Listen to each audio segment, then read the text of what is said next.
दोस्तों आप जानते हैं सब सिंधु किसको कहा जाता है, तो उसके बारे में हम आपको डिटेल में व्याख्या प्रस्तुत करेंगे। वो यही इलाका है जहां पर कि अभी कल मैंने आपको इंडस वैली सिविलाइजेशन के बारे में बताया था, और वहां के लोगों की जो रावी नदी के तट पर जो हड़प्पा कल्चर का विकास हुआ और सिंधु नदी के दाहिने बाजू पर मोहनजोदड़ो का विकास हुआ, और बहुत सारे इंडस साइट्स के बारे में मैंने कल आपको बताया था। तो यही जो इलाका है, जो सब सिंधु का इलाका, आपको मालूम है इंडस रिवर जो है, सिंधु नदी जो है, उसके 5 सहायक नदियां हैं। और कौन कौन से हैं? जैसे कि चिनाब, रावी, सतलज, ब्यास, ये सारी नदियां जो हैं वो, और घग्गर नदी भी पहले था। तो ये सारी नदियां जो है मिलकर के सब सिंधु का एरिया कहलाता है। तो सबसे पहले आर्यन्स इसी इलाके में अपने आप को स्थापित हुआ, और ये इलाका कहां है? पंजाब का इलाका, अविभाजित पंजाब का इलाका, जो अधिकांश इलाका अभी पाकिस्तान में चला गया है। दोस्तों ये तो मैंने सर्वमान्य सिद्धांत के बारे में बताया, जो अभी बहुत सारे इतिहासकार में मैत्रिकता है, यूनानिमिटी है, लेकिन बहुत सारे इतिहासकारों ने इससे अलग छोड़ दिया है। यह भी आपको जानना जरूरी है, क्योंकि एग्जामिनेशन में यह भी क्वेश्चन पूछा जाता है। तो जैसे सर गंगानाथ झा, इनका कहन, और या एसी दास या डॉक्टर संपूर्णानंद, ये संस्कृत के बहुत बड़े स्कॉलर थे। आजादी की लड़ाई में भी ये लड़े थे संपूर्णानंद, और बाद में यूपी के शिक्षा मंत्री बने थे आजादी के बाद। इनके नाम पर बनारस में संस्कृत यूनिवर्सिटी भी है। गंगानाथ झा इलाहाबाद यूनिवर्सिटी के वाइस चांसलर रहे थे। तो इनका कहना है कि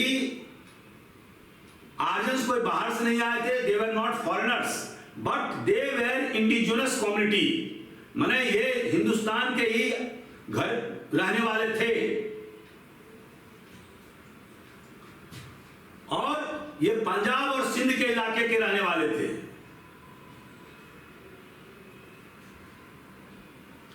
लोकमान्य तिलक, आप जानते होंगे बाल गंगाधर तिलक के बारे में, जो आजादी की लड़ाई में जबरदस्त उन्होंने भागीदारी किया था। उनका कहना था कि आर्य का जो असली जो उनका होमलैंड था, ओरिजिनल होमलैंड था, वो कहां था? आर्कटिक एरियाज में। आर्कटिक एरिया कहां है? उत्तरी ध्रुव के आसपास का इलाका, वहां से आर्यन्स आए थे। राजबली पांडे जो इतिहासकार हैं, उनका कहना है कि आर्यन्स सेंट्रल इंडिया से आए थे।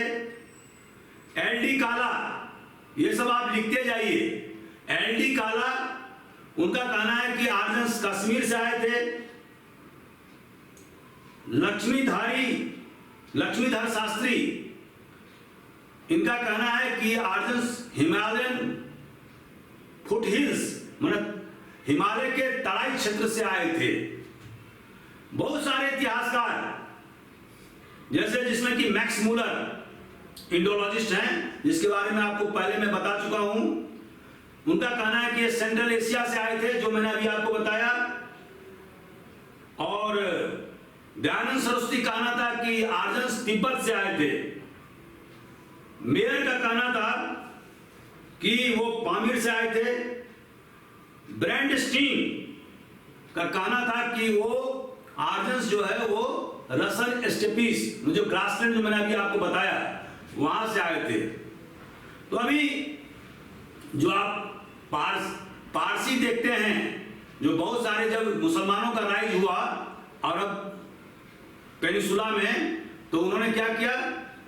सारे जो पारसी थे, मतलब जोरस्ट्रियन, मतलब जो उनको उन्होंने कन्वर्ट करना शुरू किया। तो बहुत सारे जोरस्ट्रियन जो पारसी थे वो भाग करके सूरत आए, और अभी आप हिंदुस्तान में देख रहे हैं कि लगभग 1 लाख की आबादी है उनकी, जिसमें कि जे.आर.डी. टाटा भी एक पारसी थे। तो अगर पुराने जो सर्वमान्य जो सिद्धांत है उसके हिसाब से पारसी भी जो है वो आर्यों की एक शाखा है, क्योंकि बहुत सारी जो उनका जो किताब जो है जैन अवेस्ता और हमारा जो वेद है दोनों में बहुत सारा साम्यता है। जैसे आग जो अग्नि है उसको उनका महत्वपूर्ण देवता है, और हमारे वेद में भी आप देखेंगे कि इंद्र के बाद में सेकंड नंबर का जो देवता है उसको क्या बोलते हैं, अग्नि, द गॉड ऑफ फायर। तो बहुत सारी जो आइडेंटिकल चीजें हैं, तो इसके आधार पर, फिलोलॉजी के आधार पर विद्वानों का यह मत है कि आर्य जो है एशिया माइनर और उसके आसपास के इलाके रसन स्टेपीज से निकले, एक पूर्व की तरफ झुंड गया जिसका दो भाग में विभाजित हुआ, एक ईरान की तरफ गया जो पारसी कहलाए और एक जो है वो हिंदुस्तान की तरफ आए जो सब सिंधु इलाके में बस गए, और यहां पर उन्होंने ऋग्वेद का रचना किया। और दूसरा जो झुंड था वो पश्चिम की तरफ गया, जर्मनी की ओर। तो ये है सिद्धांत। हालांकि इसमें मैथकता नहीं है और बहुत सारे जो विद्वान हैं उनके अलग अलग थ्योरी है जिसके बारे में आपको डिटेल में मैं व्याख्या प्रस्तुत कर चुका हूं। दोस्तों,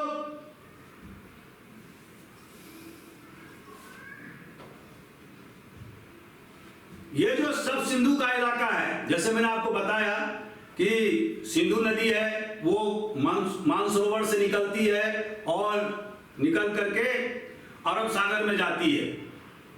उसकी सहायक नदियां क्या क्या हैं, चिनाब है, झेलम है, ब्यास है, रावी है और सतलज है। तो इस तरह से हम क्या देखते हैं कि ये सब सिंधु का इलाका जो उनकी सहायक नदियों से ये बेल्ट बना है और बहुत बड़ा मैदानी भाग है जिसका अधिकांश हिस्सा आज की तारीख में पाकिस्तान में चला गया है। तो यहीं पर आर्यों ने अपना सबसे पहला निवास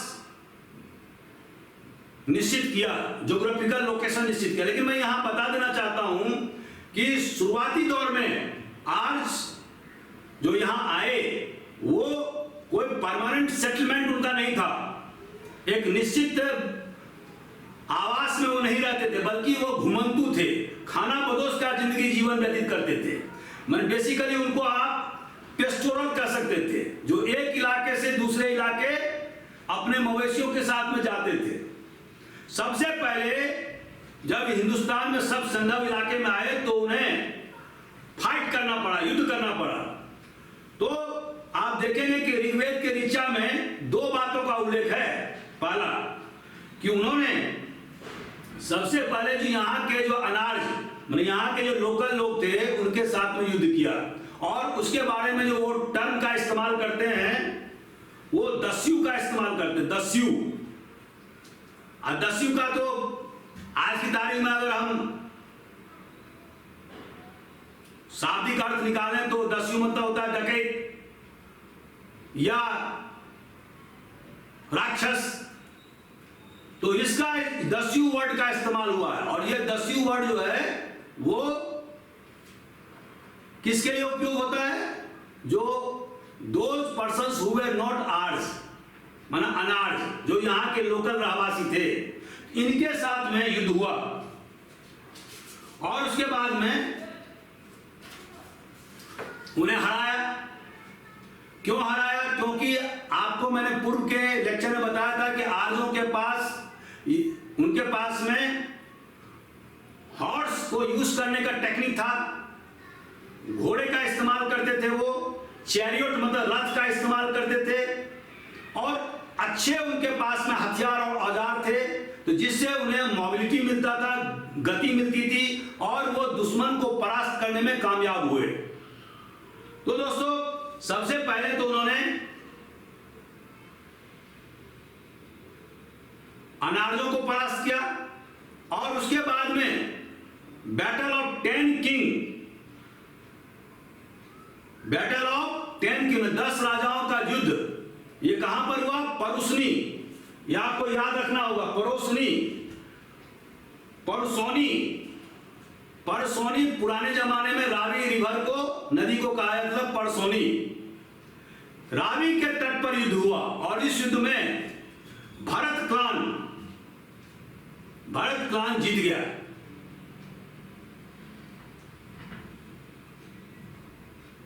और उसका राजा कौन था? सुदास, वो जीत गया।